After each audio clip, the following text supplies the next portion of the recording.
안녕하세요. 최승윤 작가입니다. 오늘은 추상이란 무엇인가에 대해서 이야기를 해보도록 할게요.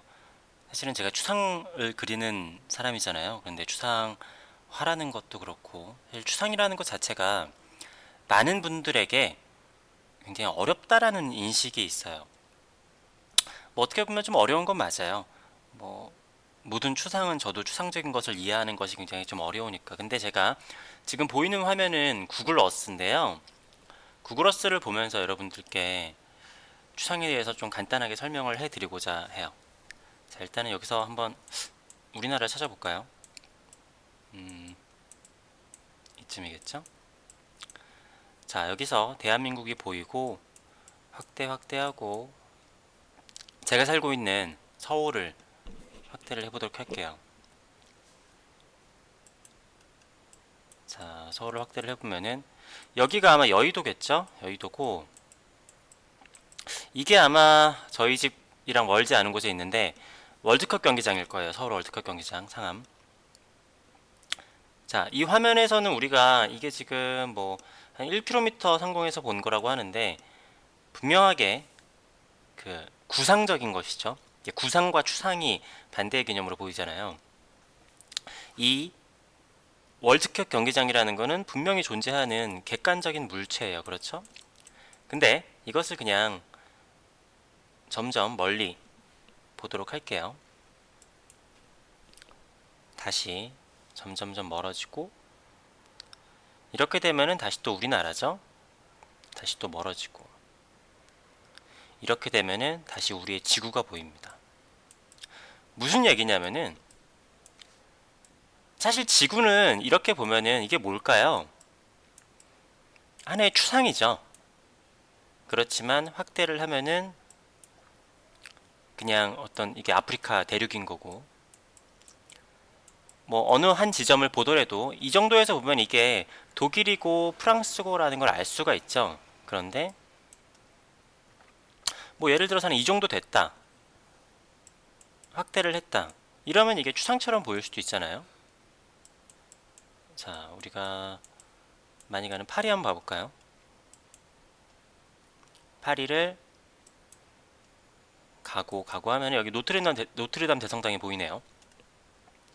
노트르담 대성당은 분명히 우리가 인식할 수 있는 하나의 구상적인 개체죠. 그렇지만 이것도 멀리서 보면은 하나의 추상적인 도시의 모습.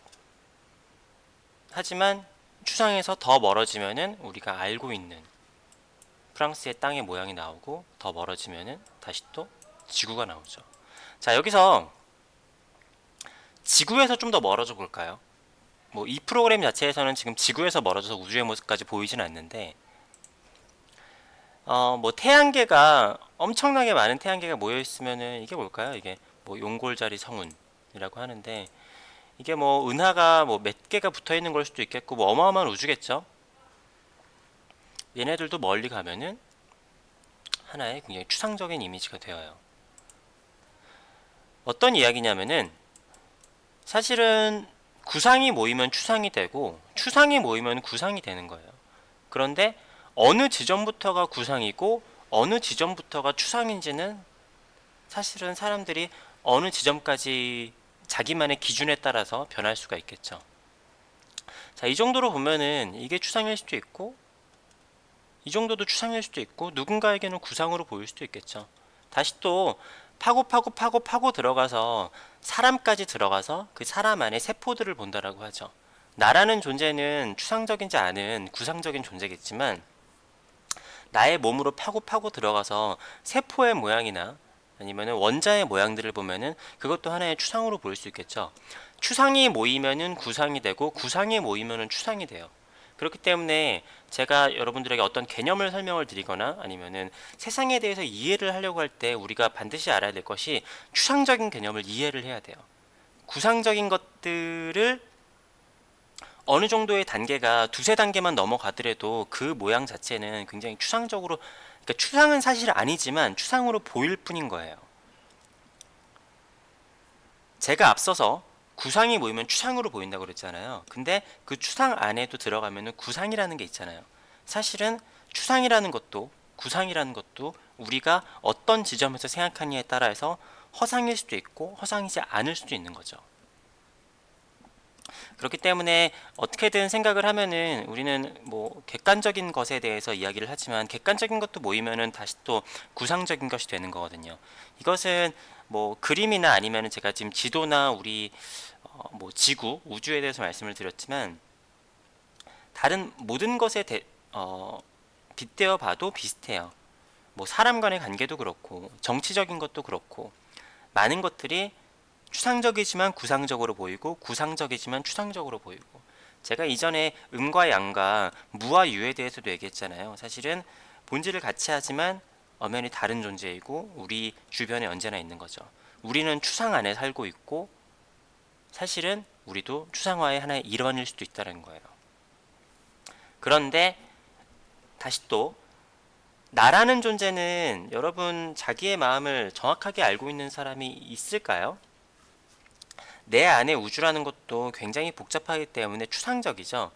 내 내면이 추상적이기 때문에 남의 인생까지 추상적인 것들을 다 헤아리기는 우리는 힘들어요. 그렇기 때문에 나는 추상을 가지고 있지만 다른 사람은 평면적인 구상적인 존재로 남아있기를 바라죠. 그렇기 때문에 역할을 부여해서 나의 어머니나 나의 아버지, 저 사람은 화가, 저 사람은 뭐 기술자, 저 사람은 교사 이런 식으로 세상 모든 것들이 하나하나씩 구상적인 것들의 역할만 부여를 하더라도 나한테는 굉장히 복잡한 추상이거든요. 왜? 내 안에도 복잡한 추상이 있는데 남의 모든 것까지 다 추상으로 다 파악을 하면은 세상이 너무너무 복잡하잖아요. 단어라는 것도 그래요. 자, 사실 하나의 단어도 엄청나게 많은 역사와 왜 그렇게 불리게 되었는지에 대한 어, 뭐라고 해야 되죠? 그 나라의 사람들만 이해할 수 있는 추상적인 의미가 있어요. 영어 단어가 한국의 단어와 1대1로 매칭이 되지 않고 그 나라 사람들만 받아들일 수 있는 그 느낌이 있잖아요. 사실은 우리가 얘기하는 단어도 사실은 추상의 집합체인 거죠. 뭐 이런 것에 대해서 이야기를 하면 끝이 없겠지만 아무튼 추상이라는 존재에 대해서 조금 이미지상으로 좀 쉽게 이렇게 말씀드리면은 좀 쉽지 않을까 해서 오늘은 이런 영상을 만들어 봤습니다. 앞으로도 최승준 작가가 어떤 생각으로 작품을 하는지에 대해서 아시고 싶으신 분들은 구독과 좋아요를 눌러주시면 감사하겠습니다. 감사합니다.